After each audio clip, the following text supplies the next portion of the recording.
Olá, bom dia, a paz do Senhor Jesus. Um feliz sábado para todos.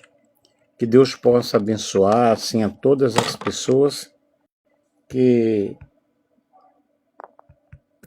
vão entrar aí na minha live. Eu pediria que vocês compartilhassem.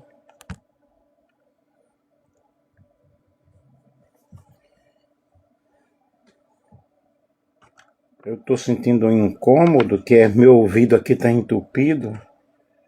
Eu tenho que fazer lavagem, mas somente dia 9. Por enquanto eu estou colocando remédio.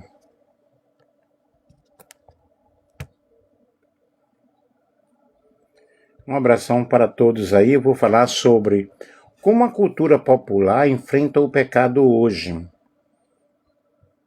A cultura popular contemporânea aborda a questão do pecado. Estou tentando deixar parado aqui o celular. A cultura popular atual, ela aborda a questão do pecado de maneiras variadas.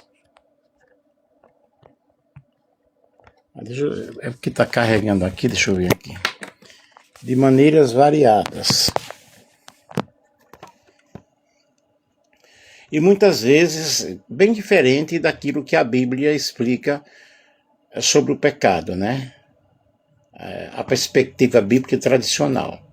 Enquanto a Bíblia define o pecado como toda transgressão da vontade de Deus, 1 João 3 e 4, a cultura moderna frequentemente interpreta o pecado como uma questão de escolha pessoal, identidade individual ou comportamento socialmente aceitável. E diante desse cenário, os cristãos são chamados a compreender a cultura sem perder os princípios bíblicos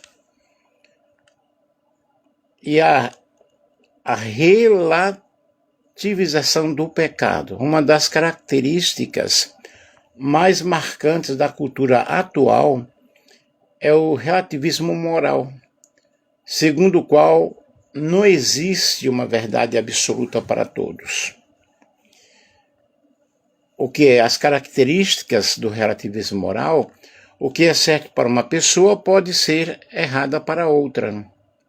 E a moralidade é definida por sentimentos e questões individuais, ou opiniões individuais, E a autoridade da palavra de Deus é frequentemente substituída pela opinião popular.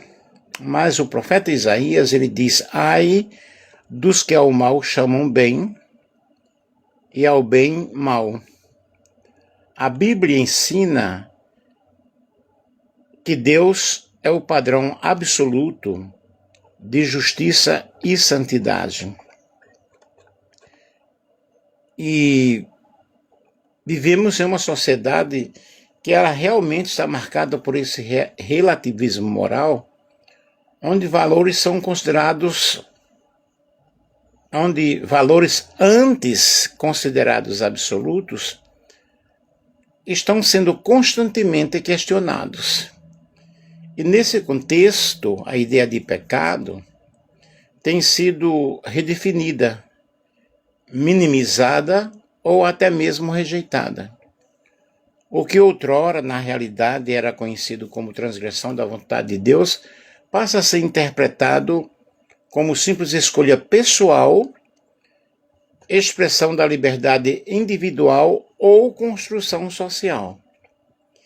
E a relativização do pecado representa um dos maiores desafios para a igreja contemporânea, pois afeta diretamente a compreensão da santidade de Deus, da necessidade do Evangelho e da mensagem do Evangelho. Justamente hoje, na Igreja Adventista do Sétimo Dia, eu vou estar lá com os irmãos, a lição que vai ser estudada é sobre o pecado, o evangelho e a lei. E a lição explica muito bem sobre isso. E a relativização do pecado realmente é um grande desafio para o momento atual.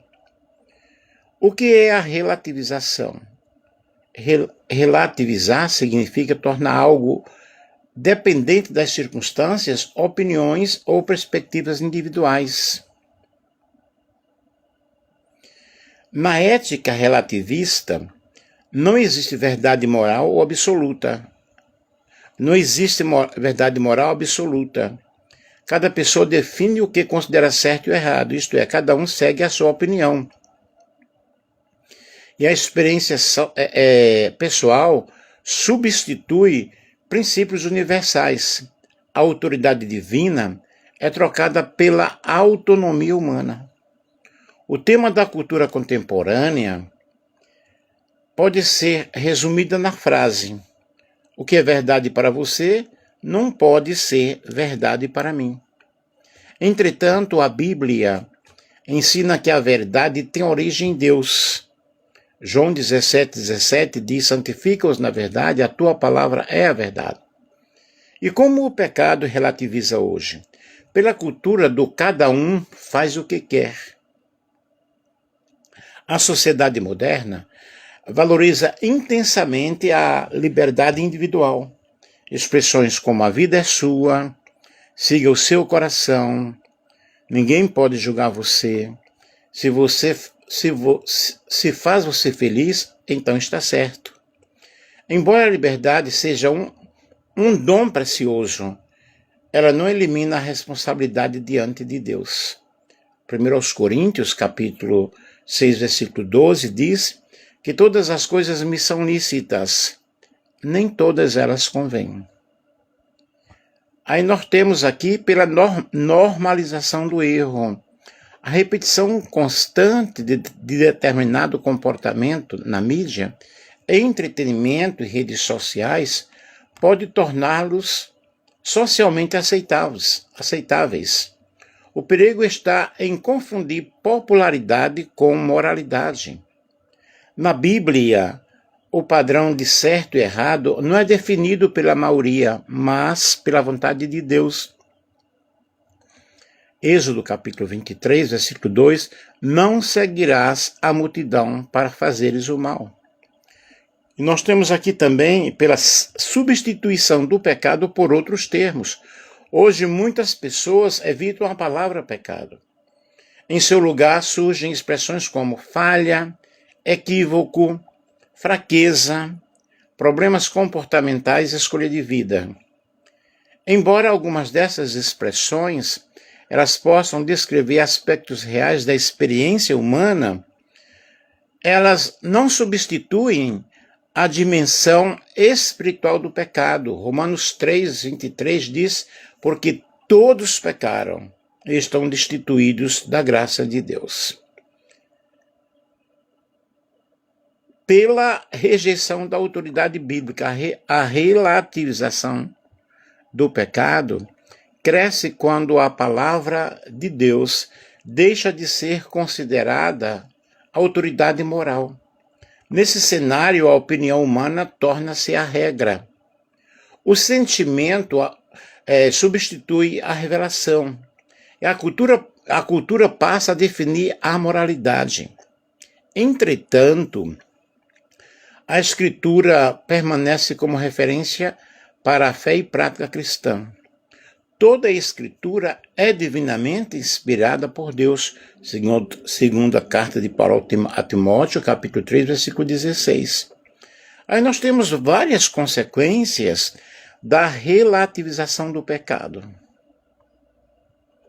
Consequências espirituais, enfraquecimento da consciência moral, distanciamento de Deus, redução da necessidade de arrependimento, banalização da santidade. Temos também consequências sociais, confusão ética, fragilidade dos valores familiares, crescimento do individualismo, perda de referências morais comuns. e também as consequências eclesiásticas. Evangelho superficial, as pessoas vivem um evangelho que não transforma, pregações sem confronto espiritual, enfraquecimento do discipulado, redução do compromisso com a santificação. E qual é a resposta bíblica que nós temos para isso? A resposta cristã não é o legalismo, nem a condenação indiscriminada, mas a proclamação da verdade acompanhada de amor. A igreja deve ensinar a palavra de Deus fielmente, chamar as pessoas ao arrependimento, demonstrar a graça de Jesus que alcança todas as pessoas, promover uma vida de santidade. Discipular significa ensinar, orientar os novos convertidos. E Efésios 4,15 diz: antes, seguindo a verdade e amor, cresçamos em tudo naquele que é a cabeça, que é Jesus. Portanto, a relativização do pecado é uma das características marcantes da cultura contemporânea, quando o ser humano se torna o centro da definição do bem e do mal e perde-se a referência da verdade divina. A Bíblia, porém, afirma que Deus continua sendo o padrão absoluto de santidade e justiça. O Evangelho não apenas revela a realidade do pecado, mas também apresenta a solução. Jesus Cristo, onde há arrependimento, onde há perdão, onde há confissão, há restauração, e onde Cristo reina, há transformação da vida. 1 João, capítulo 1, versículo 9, diz: se confessarmos os nossos pecados, Ele é fiel e justo para nos perdoar os pecados e nos purificar de toda injustiça.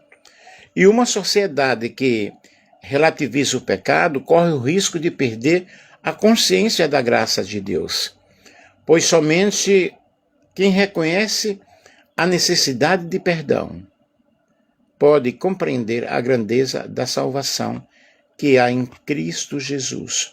É muito interessante nós compreendermos este assunto e nos voltarmos para o nosso Deus, nos voltarmos para Jesus, porque Jesus é o único caminho, a verdade e a vida que nos ajuda, na realidade, que nos leva à presença de Deus.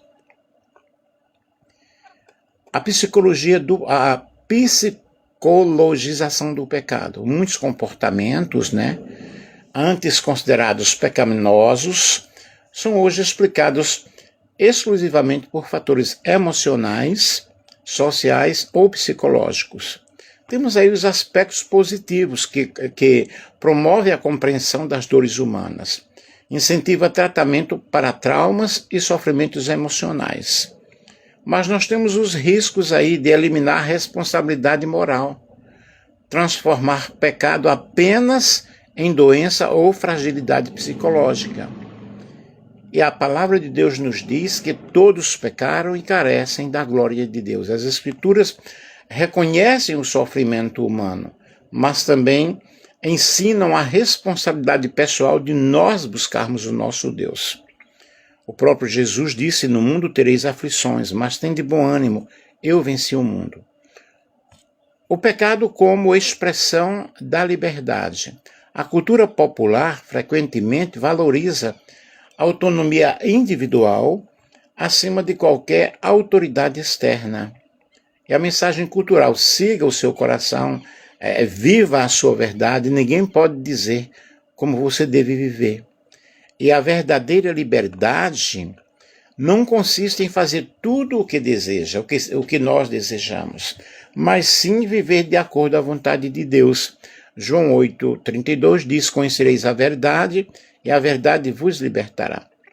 O entretenimento e a normalização do pecado. Filmes, séries, músicas e redes sociais muitas vezes apresentam comportamentos pecaminosos como normais ou desejáveis. Exemplo, a glorificação da violência, promoção da ganância, exaltação da imoralidade, incentivo ao orgulho e ao egoísmo.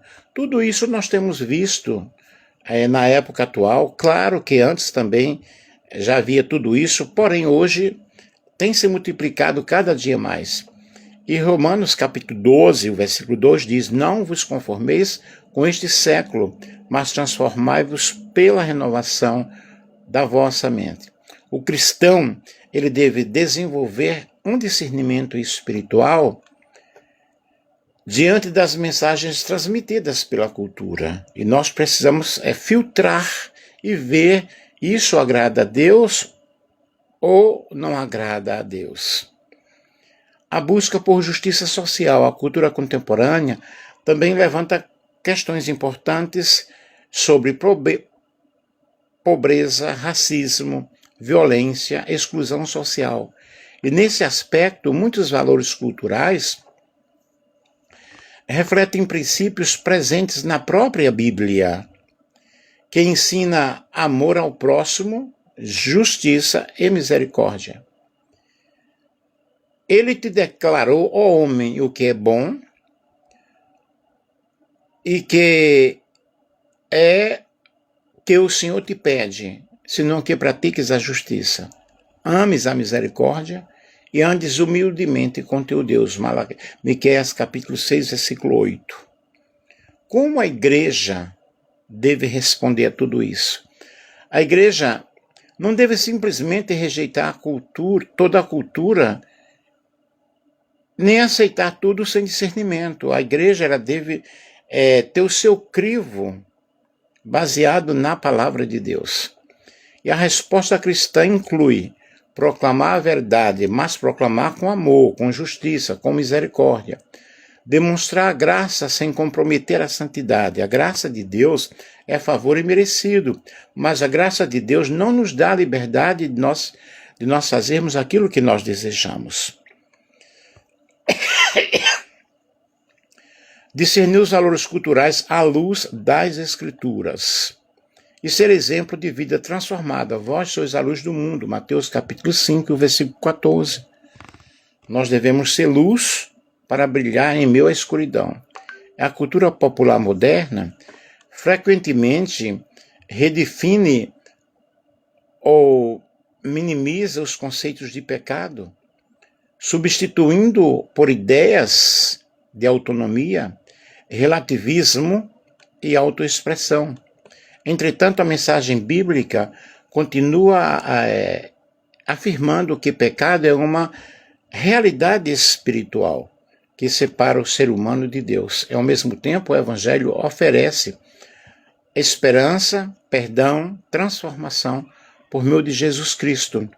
E os desafios da igreja hoje não é apenas denunciar o pecado, mas anunciar a graça salvadora de Jesus Cristo, que transforma vidas e reconcilia o ser humano com Deus. Isso é o que nós devemos, na realidade, fazer. E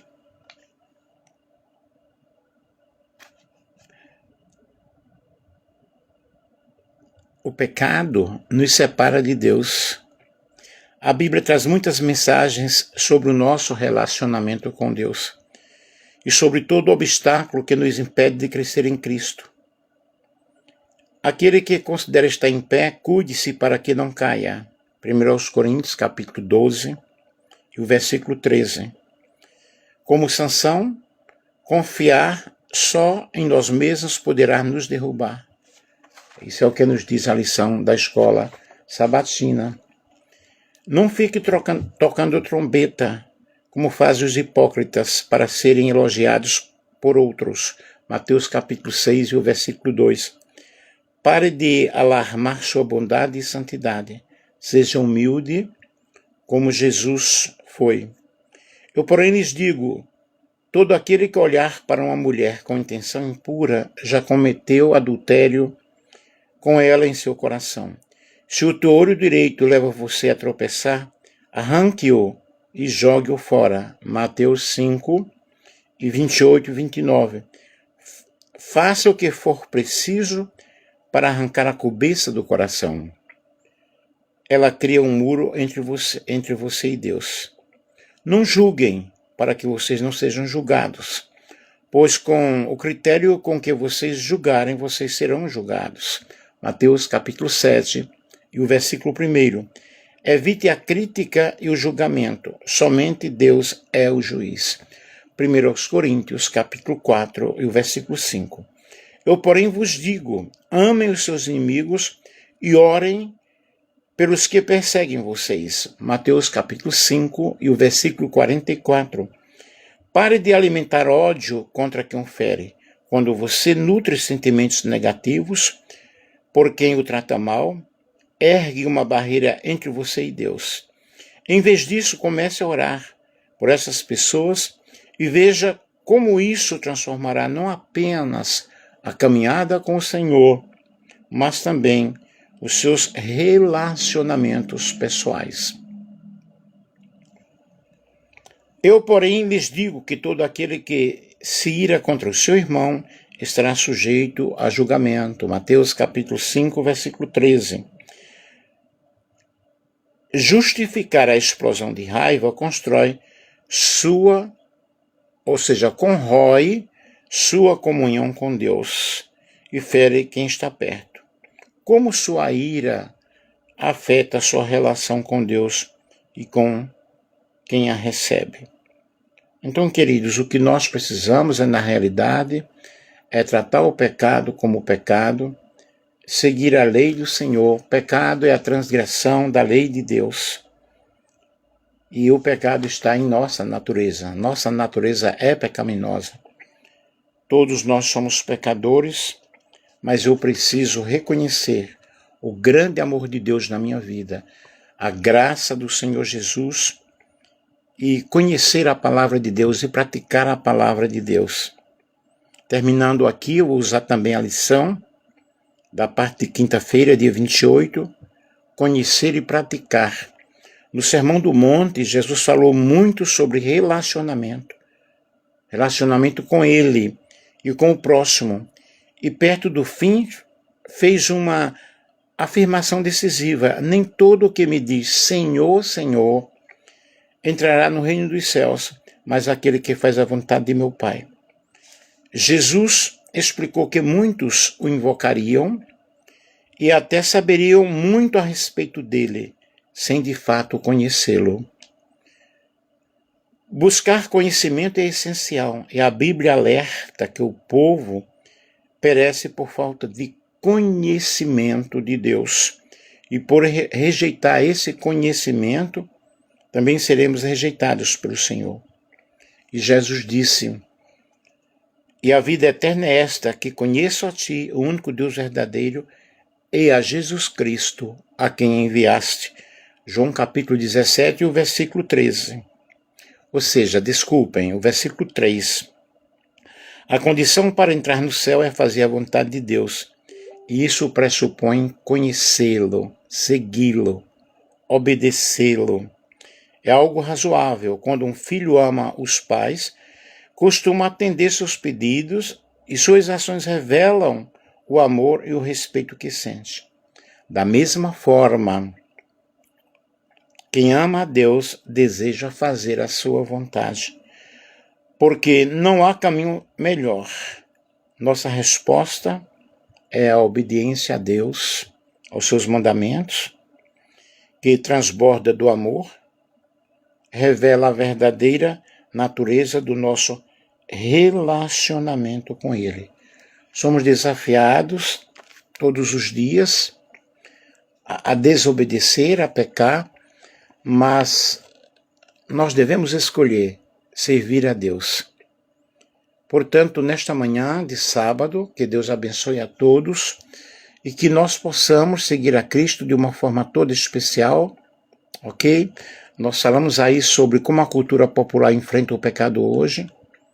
Texto-chave, Romanos capítulo 12, versículo 2, João 8, 32 e Romanos 3, 23.